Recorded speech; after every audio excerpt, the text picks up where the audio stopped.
యేసు క్రీస్తునాథుని యందు ప్రియమైన దేవుని బిడ్డలారా, ఈనాడు వాక్యమును మనం ధ్యానిస్తున్నప్పుడు ప్రభు మనకి నేర్పించే మహిమగల సత్యం ఏమనగా, ప్రతి క్రైస్తవుడు తన ఆధ్యాత్మిక జీవితాన్ని బలపరుచుకున్నప్పుడే ఈ లోకములో బ్రతకగలడు. ఆ ఆధ్యాత్మిక పయనములో తన్ను తాను బలపరుచుకున్నట్టుకు ఈ గొప్ప సత్యమును ఆయన మర్చిపోకూడదు. ప్రతి క్రైస్తవ జీవితం 3 స్తంభాల మీద కట్టపడాలి. ఆ 3 స్తంభాలు కూడా ఒకే గమ్యంలోనికి మనల్ని నడిపిస్తుంది. అది ఏమనగా, ప్రతి క్రైస్తవుడు ప్రతి నరుడు కూడా తాను ఎవరు, ఎక్కడుండి వచ్చి ఉన్నాను, రెండవది నేను ఎందుకయ్యా ఈ భూమిలో ఉన్నాను, దేవుడు నా ద్వారా ఏం చేయాలని కోరుతున్నారు, మూడవది ఏది జరిగినా జరగకపోయినా నా గమ్యం ఏమిటి, ఎవరు నాతో ఉండినా ఉండకపోయినా ఈ లోకంలో జరిగేది, మనుషులు చేసేది నా జీవితాన్ని కదిలించకూడదు. సత్యంలో నేను నడవాలి. ఏమనగా, మొదటిగా నా ఆరంభం నేను ప్రభు నుండి వచ్చి ఉన్నాను. నా గమ్యం ప్రభుని కార్యాలను భూమిలో నెరవేర్చుటకు.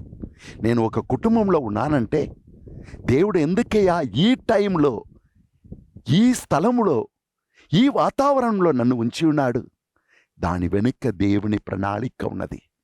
దేవునితో కలిసి ఆయన కార్యాలను నాలో, దేవుడు నాకిచ్చిన కుటుంబంలో, దేవుడు నాకిచ్చిన దేశంలో నేను నెరవేర్చాలి.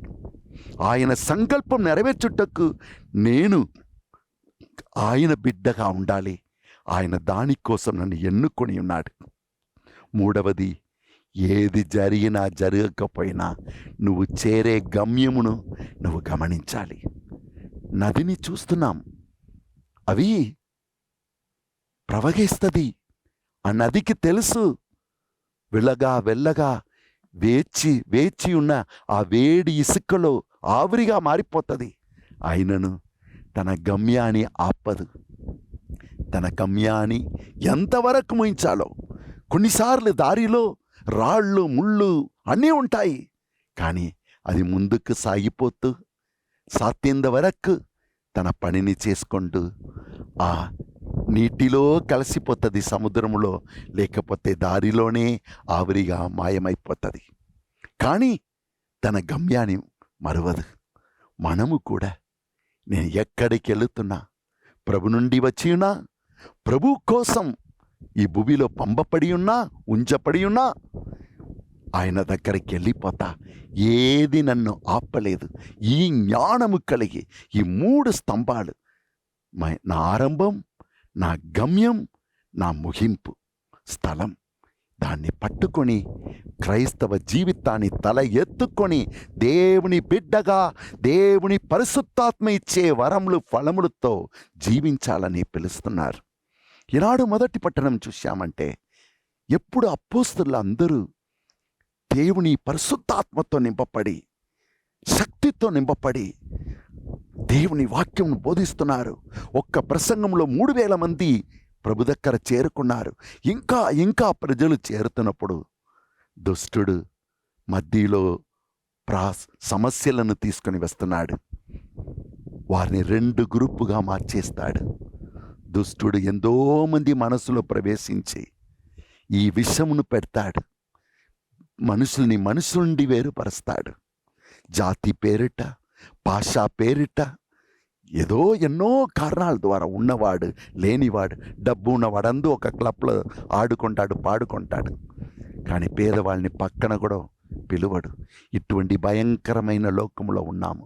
కారణం, మనకు సత్యం తెలియదు. ఇలా సమస్యలను అపోస్తలుల మధ్యలో తీసుకుని వచ్చినప్పుడు, అనగా యూదుల్లోనే 2 గ్రూపుగా మారారు. అనగా హీబ్రూ మాట్లాడుతున్న ఆ యూదులు స్త్రీలు, వాళ్ళకు మాత్రం మంచిగా అన్నం పెట్టి, రొట్టెలు పెట్టి, ఈ గ్రీకు మాట్లాడుతున్న విధవరాలకు ఏ న్యాయం చేకూర్చలేదు అని ఒక పెద్ద సమస్య వారి మధ్యలో ఏర్పరచబడినప్పుడు ఈ సమస్యను తెచ్చినప్పుడు యూదులు కూడా అపోస్తలు కూడా ఒక గ్రూప్ సైడ్ జాయిన్ అయ్యి సపోర్ట్ చేసి ఉండవచ్చు, ఇంకొక గ్రూప్ని నిరాకరించి ఉండవచ్చు.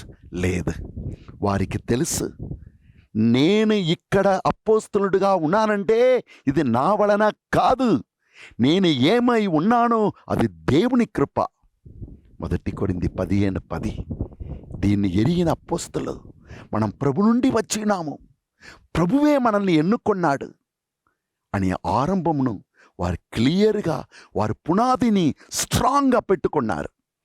ఆ పునాదిని ఏది కూడా కదిలించకూడదని వారు శ్రద్ధ వహించారు. కనుక దాన్ని పట్టుకొని మనల్ని పిలిచిన ఆ ప్రభు దగ్గరికి వెళ్తాం. స్వామి, ఈ సమస్య వచ్చేసింది, మేము ఏం చేయాలి? మీ జీవితంలో కూడా అట్లనే జరుగుతుంది. నువ్వు ప్రభుని నమ్ముతున్నప్పుడు నీ ఇంటి వారే ఏం పిచ్చివాడిలాగా వాక్యమని తిరుగుతావు, ఎప్పుడు ప్రార్థనని 3 గంటలకు లేచి ప్రార్థిస్తావు, నీకు వేరే పని లేదా? రకరకమైన సమస్యలు, నువ్వు ప్రార్థించటం వల్లనే కుటుంబంలో ఎన్ని సమస్యలు అని కూడా చెప్తారు. దేవుని ప్రియమైన బిడ్డ, వాళ్ళు ఏం చేశారు? ప్రభు దగ్గరికి వెళ్ళారు. నీ ఆరంభం ఎవరు? నీకు జీవం ఇచ్చినది ఎవరు? నేను దేవుని బిడ్డగా మార్చినది ఎవరు? నీ ఆరంభం దేవుడే, ఆయన నుండి వచ్చినావు, ఇది మర్చిపోకూడదు. కనుక వారు ప్రభు దగ్గరికి వెళ్ళి ప్రార్థించినప్పుడు దేవుడు ఆ సమస్య మధ్యలో వారికి జవాబిచ్చాడు. అవును, దానియేలు 3 స్నేహితుల్ని నిప్పులో పడేసినా దాని మధ్యలో ఇంకొక నిప్పు వచ్చి వారిని కాపాడింది. హల్లెలూయా. అవును, తమ ఆరంభం ఏమిటని తెలుసుకున్నారు కనుక వారు కాపాడబడ్డారు. పర్వాలేదు, ఆత్మతో నింపబడిన 7 ఎన్నుకొని వారిని ఈ సమస్యను తీర్చమని, ఈ సమస్య ఏమని చూడమని, వారందరికీ న్యాయం చేకూర్చమని చేయండి అని పలికి, మనం మాత్రం దేవుడు మనకిచ్చిన గమ్యాన్ని మర్చిపోకూడదు. ఆరంభం ఏమిటి? దేనికోసం దేవుడు మనల్ని అపోస్తలుగా ఎన్నుకున్నాడు? ఆయన వాక్యమును బోధించుటకు, ఎప్పుడు ఆయన సన్నిధిలో ప్రార్థించి అభిషేకముతో నింపబడి, అభిషేకమును ఏ శక్తి ఏ సమస్య కూడా తీసివేయకుండా చూసుకోవాలి. అవును, ఈ సత్యమును వారు ఎరిగారు. ఆ సత్యం ప్రకారం వారు దేవుని సంకల్పమును నెరవేర్చారు. 7 ఎన్నుకొని వారు ఆ సమస్యకు తీరు చూసుకున్నారు. దేవుని ప్రియమైన బిడ్డలారా, అందుకే ఈనాడు 2వ పట్టణంలో 1 పేతురు 2వ అధ్యాయం 4 నుండి 9 వరకు చదివామంటే పేతురు క్లియర్గా చెప్తున్నాడు, నువ్వు ఎవరయ్యా? నీ గమ్యం ఏమిటి? మర్చిపోకు. ఏమిటి? నువ్వు ఎన్నుకొనబడిన జాతి, నువ్వు దేవుని చేత ఎన్నుకొనబడిన జాతి. నిన్ను లోకం పనికిరాని రాయి అని త్రోసివేసినా కూడా నిన్ను మూలరాయిగా మార్చే దేవుడు నీతో ఉన్నారు. కనుక దేనిని కూర్చి భయపడకు. నువ్వు ప్రభు నుండి వచ్చినావు. ప్రభు నీ కార్యాలను చేస్తున్నప్పుడు దుష్టుడు నీకు క్రోధముగా వస్తాడు, పోరాడుతాడు. నీవు భయపడకు. నిన్ను ఎన్నుకున్న దేవుడు నమ్మదగినవాడు. ఆయన ఎవరు? ఆయన కూడా నిరాకరింపబడిన రాయి, కానీ మూల రాయిగా మారాడు. నిన్ను కూడా మూల రాయిగా మారుస్తాడు. నిన్ను కూడా తన మహిమలో చేర్స్తాడు. భయపడకు. సత్యమును పట్టుకొని ముందుకు సాగిపో. ఈనాడు సువిశేషములు చూశామంటే యేసు చివరి దినములో ఏం జరగబోతుంది అన్నీ వివరిస్తున్నాడు. ఆయనకి ఏం జరగబోతుందని కూడా వివరిస్తున్నాడు. మరణము తప్పకుండా వస్తుంది. కానీ శిష్యులందరూ ఈ మాటలు విన్నప్పుడు మన యజమానికి ఏమైపోతుంది, ఈ లోకం ఏమైపోతుంది, ఒక రకమైన కలతకు బలి అయిపోతున్నారు. జీవిత పయనములో మనకు కూడా సమస్యలు శోధనలు వచ్చినప్పుడు మనస్సులో కలవరం. వెంటనే మనం ఏం చేయాలి?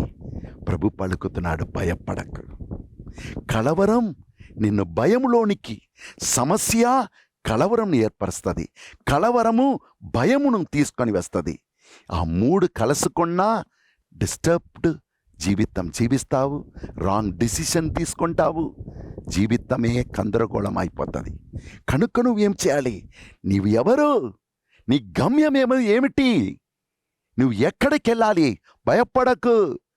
నువ్వు చనిపోయినా కూడా నా బిడ్డగా చనిపో. చివరి వరకు ఇచ్చిన విశ్వాసం కాపాడుకో. నువ్వు నా దగ్గరికి తిరిగి వస్తావు. నేను నీకని ఒక ఇల్లును తయారు చేయుటకు నీ ముందు వెళుతున్నాను. నేను ఉన్న చోటలోనే నీవు కూడా భద్రంగా ఉంటావు. లోకంలో నాలాగా నిరాకరింపబడిన రాయిగా మారినను, కష్టాలు, నింద, అవమానములు పొందినను, నీవు చివరి వరకు నన్ను చూచి జీవించు. నీకు మార్గం తెలుసు కదా ఎలా జీవించాలని. వెంటనే అపోస్తులు అడుగుతున్నారు, మాకే తెలియదు. తండ్రి తండ్రి అంటున్నావు, తండ్రి నేను ఒక్కడంటున్నావు, నేను వెళ్ళు మార్గం తెలుసు అంటున్నావు. ఆ మార్గం ఏమిటయ్యా? అప్పుడు యేసు పలుకుతున్నాడు, నేనే మార్గం. నన్ను చూడు, నా జీవితాన్ని చూడు. నేను ఎక్కడ జన్మించాను, ఎలా జీవించాను, ఎన్ని సమస్యలను, శోధనని ఎలా ఎదిరించాను, చివరిగా నేను ఎక్కడికి వెళ్ళిపోయాను. నన్ను నీవు చూసినా నీకు అర్థమైపోతుంది ఏమిటి జీవించాలి, ఎలా జీవించాలి. కొన్నిసార్లు నీవు అలా నా దారి సరిగా లేదే అని తలంచినప్పుడు జీవము గల నా వాక్కును పట్టుకో, సత్యమును పట్టుకో, నా వాక్కును ధ్యానించు. నా సత్యం నీకు మార్గమును చూపించను. అవును, నేను నీకు మార్గంగా ఉన్నాను, నీకు సత్యంగా ఉన్నాను. నా సత్యమును పట్టుకొని ధ్యానిస్తున్నప్పుడే నా ఆత్మ నీపై కురిపింపబడతాడు. నా జీవం నువ్వు పొందుకున్నావు. ఎలా అపోస్తలు కలత చెందినప్పుడు, వారు ప్రార్థించి నన్ను వెదక్కినప్పుడు వారికి మార్గం దొరికింది, వారి జీవమును పొందుకున్నారు. అవును, నాకు సేవ చేశారు, శాంతంగా ఉండగలిగారు. నీవు కూడా జ్ఞాపకం చేసుకో, నేనే మార్గం, నేనే సత్యం. నన్ను పట్టుకు జీవించు, నీవు నా దగ్గరికి వచ్చేస్తావు, నాతో జీవిస్తావు. నీకని ఒక ఇల్లు నేను తయారు చేసినాను. నా జీవంలో నువ్వు కూడా పాల్గొంటావు. దేవుని ప్రియమైన బిడ్డలారా, క్రైస్తవులుగా ఈ 3 సత్యములను మనం పట్టుకుంటూ జీవిస్తాం. దేవుడే మన మార్గం, దేవుడే మన సత్యం, యేసుక్రీస్తే మనకి జీవం ఇచ్చే ప్రభు. ఈ 3 దీవెనలను పొందుటకై మన జీవితాన్ని ఆ 3 స్తంభాల మీద నిర్మించుకుంటాం. నేను ఎవరు, ఎక్కడ నుండి వచ్చినాను, నేను నా జీవిత గమ్యం ఏమిటి, నేను ఎక్కడికి వెళతాను. ప్రభు క్రీస్తు మిమ్మల్ని దీవించి నడిపింతురుగాక.